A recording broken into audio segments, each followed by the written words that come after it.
Bonjour à tous. Alors, je continue à me poser des questions sur la religion. J'ai revu une vidéo que j'ai faite l'année dernière, que vous voyez à l'écran, qui s'appelle La subversion du christianisme, où je m'appuie en fait sur la lecture de Jacques Ellul pour affirmer que la religion du Christ n'est pas un moralisme. C'est-à-dire qu'on ne nous dicte pas le bien et le mal dans la religion chrétienne. Donc ça peut sembler étonnant pour quelqu'un qui ne la connaît pas en profondeur, mais c'est un point hyper important pour comprendre en fait que tous les systèmes moraux s'opposent à cette parole du Christ. Cela pour nous aider à déceler des systèmes religieux qui ne disent pas leur nom et qui nous imposent par la contrainte un bien qui a été décidé par en haut, par un cercle d'experts qui nous dictent le bien et le mal. Alors il faut savoir que la doctrine du Christ n'est pas légaliste. Quand il est apparu, il y a maintenant 2000 ans, si j'en crois la chronologie, il est venu principalement pour mettre fin à des dogmes juridiques que les hommes, en fait, avaient attribués à Dieu, qu'ils avaient construits eux-mêmes. On les appelle les pharisiens, c'était certains rabbins juifs de l'époque, qui avaient construit toute une somme de codes juridiques et légaux, allant jusqu'à s'intéresser à l'hygiène corporelle, allant jusqu'à s'intéresser à des questions intimes. Et donc Jésus est venu pour mettre fin en fait à cette incursion dans notre intimité par des hommes au nom de Dieu. Ça lui a valu d'ailleurs d'être mis à mort par ces personnes qui détenaient le pouvoir en fait, le pouvoir légal sur les croyants. J'en arrive aujourd'hui à la conclusion que quelle que soit la religion, quelle que soit la doctrine qu'on nous propose de suivre, elle est bonne si on ne nous dicte pas le bien et le mal, elle est mauvaise si on se propose de nous contraindre à faire le bien. Je me suis aussi intéressée à la gnose récemment, vous trouverez des vidéos là-dessus. La gnose qui se définit comme, donc qui signifie connaissance. L'idée qu'en livrant une connaissance aux hommes, ceux-ci vont s'élever jusqu'à Dieu, une connaissance dispensée par des maîtres. Alors il est important de rappeler, je pense, que Dieu ne nous interdit pas la connaissance, au contraire, s'il nous a fait tels que nous sommes, c'est bien pour que nous la recherchions. La recherche de la science authentique est une belle quête. Seulement nous avons été prévenus dans la Genèse de ne pas manger le fruit de l'arbre de la connaissance du bien et du mal. Ce n'est pas que Dieu veuille se garder cette connaissance pour lui tout seul, mais je pense simplement qu'en tant qu'être humain, nous ne sommes pas équipés pour savoir ce qui est bien et ce qui est mal, tout simplement. Au-delà du bien et du mal direct, en fait, sachant que quand on met son poing dans la figure de quelqu'un, on lui fait forcément mal. Et il nous est d'ailleurs demandé de ne pas le faire par Jésus. Mais s'agissant de l'élaboration d'un code moral auquel nous sommes tenus d'obéir sous peine de punition, notre religion nous l'interdit, et je note que ce n'est pas le cas des autres religions qui sont légalistes, qui sont un ensemble de préconisations morales, y compris dans le détail de nos activités intimes quotidiennes. À cet égard, j'ai eu l'occasion de relever, donc dans la vidéo dont je vous parle au début et que je remets en lien pour que vous la regardiez, j'ai relevé que l'appareil d'État actuel nous donne une doctrine religieuse, en tout cas une doctrine moraliste. Donc il me semble que pour discerner les bonnes des mauvaises voies, en tout cas moi c'est la conclusion à laquelle je suis arrivée, c'est que les bonnes voies ne te dictent jamais ce que tu dois faire et ne te contraignent jamais à le faire. Déplore d'ailleurs que dans la plupart des églises catholiques en France, on ait intégré des rites républicains covidistes qui n'ont rien à voir avec notre religion. Se laver les mains au gel hydroalcoolique à l'entrée des églises, c'est rétablir en fait une règle que Jésus avait abolie, en ce sens où il nous a expliqué que la purification ne se fait jamais par des gestes extérieurs, par des rituels automatiques extérieurs, mais que cette pureté est à chercher, est à faire dans notre cœur intérieur, et que ces manifestations extérieures sont inutiles, voire nuisibles, puisqu'elles alimentent une sorte d'ego par rapport à la pureté, si on veut. Tout ça pour dire qu'il ne nous est pas interdit d'espérer avoir quelques connaissances en ce monde. Je crois que nous sommes faits pour la rechercher, cette connaissance. Mais la limite de cette connaissance, malheureusement du fait de notre nature, je pense, de notre nature profonde, ne s'étend pas en fait à la connaissance du bien et du mal. Et peut-être pour Adam et Ève avoir mangé ce fruit trop tôt, peut-être étaient-ils immatures en fait pour recevoir cette connaissance, a donné lieu en fait à les pires calamités que l'humanité ait pu engendrer s'agissant de vouloir légiférer sur le bien et le mal. Ça a donné naissance au totalitarisme, et c'est ce qu'on observe actuellement dans ce totalitarisme naissant, puisqu'il est question de nous enseigner le bien et le mal. Non seulement de nous l'enseigner, mais de nous imposer ce bien sous peine de poursuite.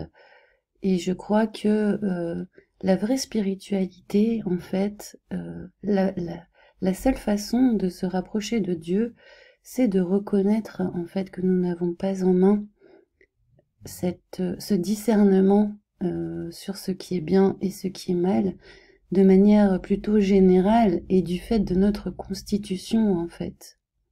Ça ne veut pas dire que tout est permis, c'est une doctrine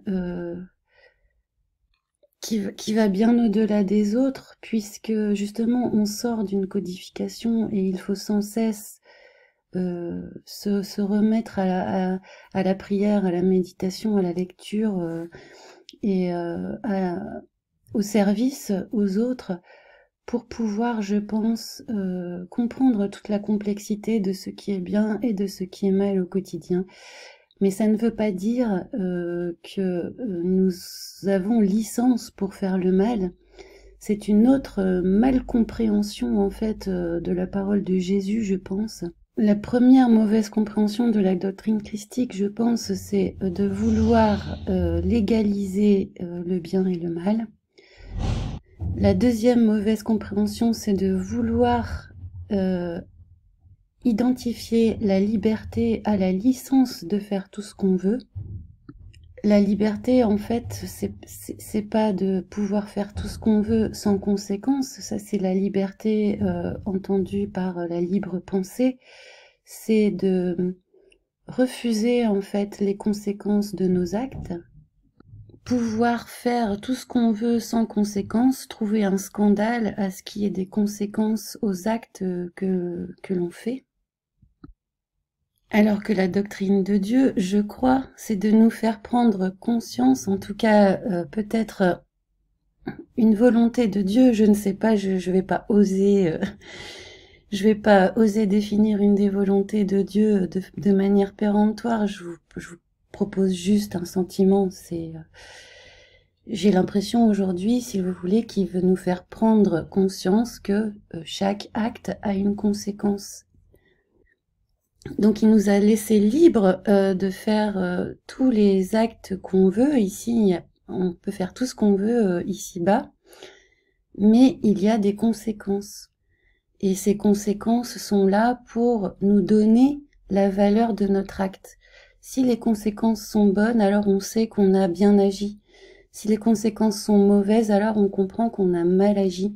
C'est l'idée de reconnaître une œuvre pour savoir si elle est bonne, de la juger à ses fruits, juger l'arbre à ses fruits. On revient encore à l'arbre et aux fruits.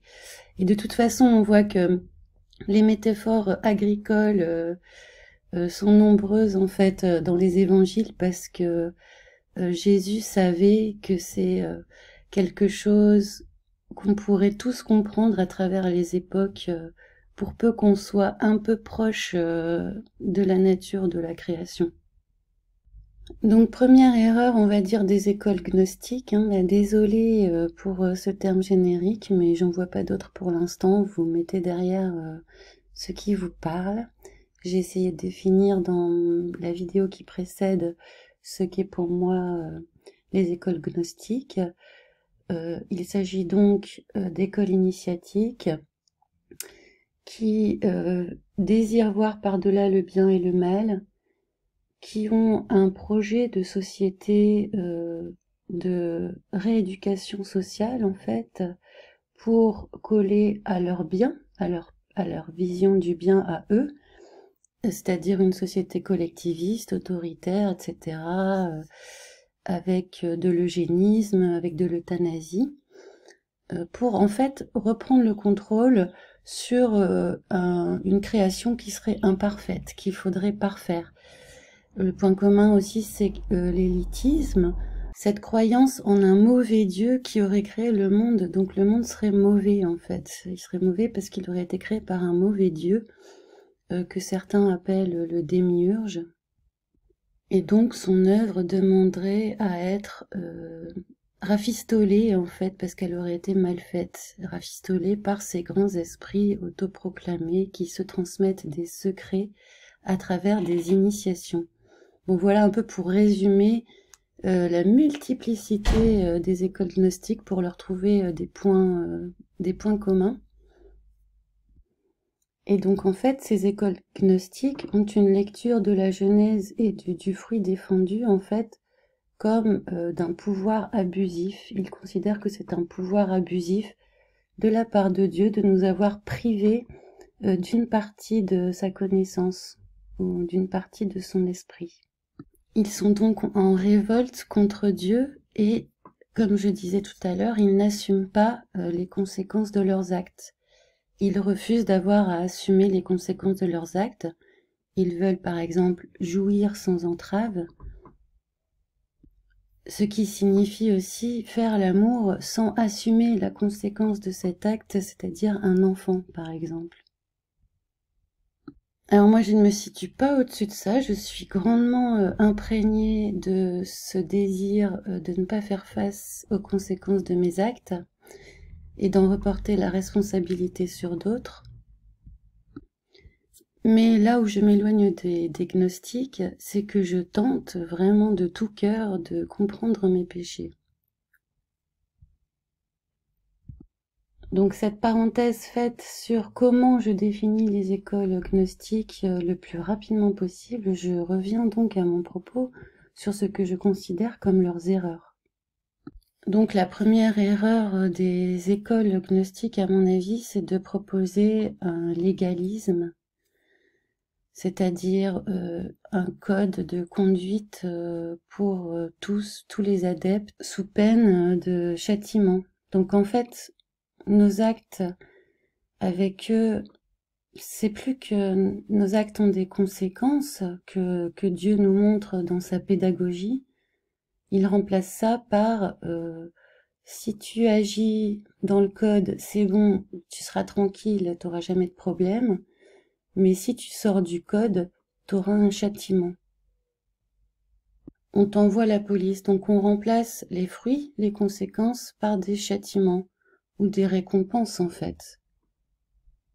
Et tout cela vient peut-être du fait que ces écoles rejettent la notion de péché et surtout la notion de pénitence, qui est le but du péché. La pénitence, c'est rectifier en fait sa conduite une fois qu'on s'est rendu compte que les fruits étaient mauvais.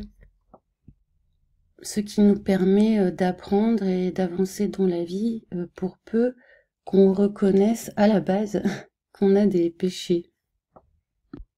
Donc en fait, le mal, c'est d'interférer avec cette éducation divine,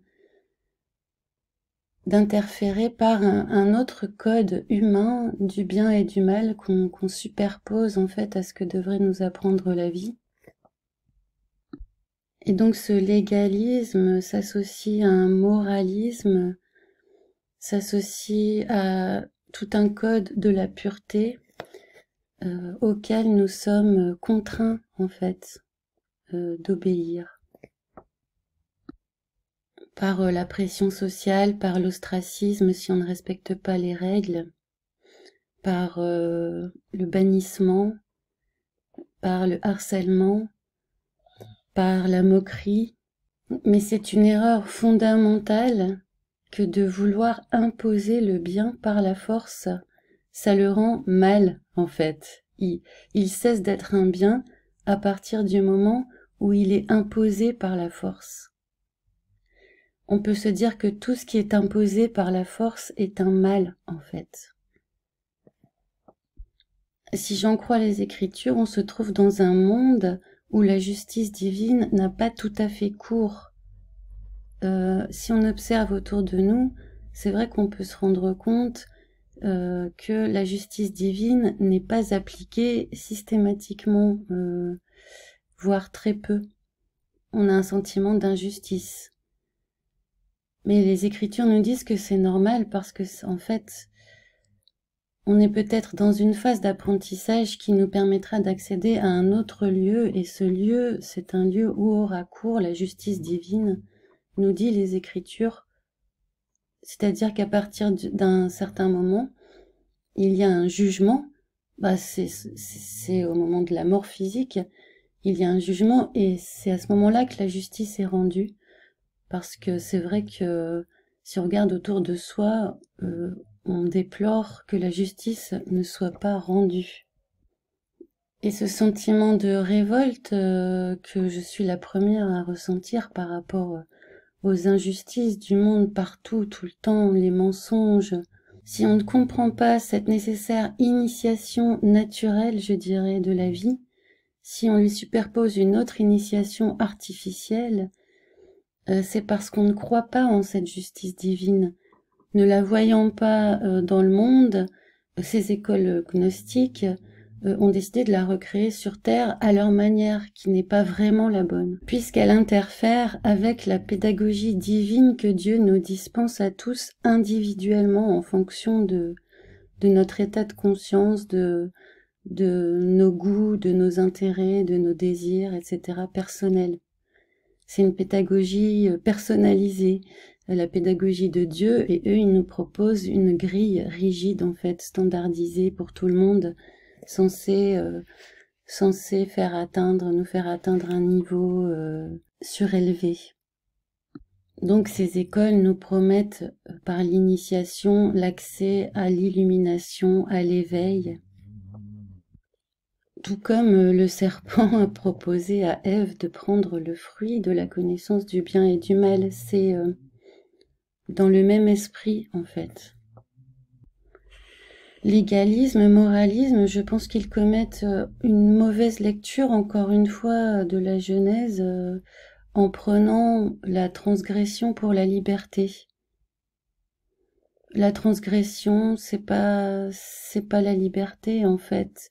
En tout cas, c'est la liberté de se damner, c'est la liberté de vendre son âme, mais c'est la liberté de devenir esclave.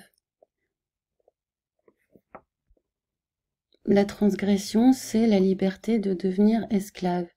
Donc chacun peut décider de devenir esclave, Dieu l'a permis, mais c'est pas ce qui est le plus souhaitable, c'est pas ce qu'il souhaite le plus pour nous. Il préférerait que tout le monde se tourne vers lui, en fait. Mais nos actes ont une conséquence, et toute notre existence nous le montre. Notre vie au quotidien, vraiment, si on est attentif à ce qu'on a vécu, on le voit que tous nos actes ont une conséquence. En tout cas, les actes forts qui restent gravés, en fait. tous nos traumatismes, nos hontes, nos échecs, nos bassesses, etc., nous montrent en fait ce qui est bien et mal pour nous, pour nous-mêmes. C'est pas un bien et un mal qu'on veut étendre à tout être humain, c'est un bien et un mal pour nous-mêmes. Ce qui a apporté du fruit dans notre vie et au contraire ce qui a apporté la mort dans notre vie.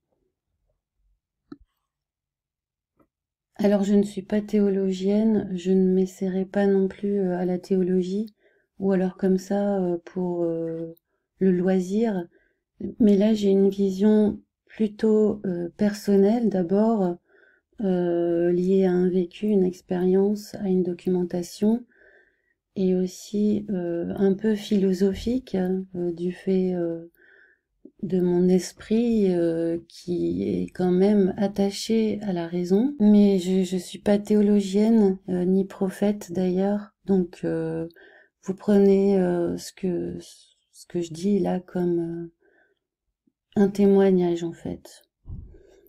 Voilà, bah écoutez, je vous embrasse. Je suis vraiment contente que vous m'ayez écouté jusqu'au bout. Parfois, je me demande si je suis pas trop longue. Et puis, bah, je suis contente en fait d'être en contact avec vous et de pouvoir échanger dans les commentaires. Il y a souvent des échanges intéressants et j'invite tout le monde à lire les commentaires de chacun. Merci, à bientôt.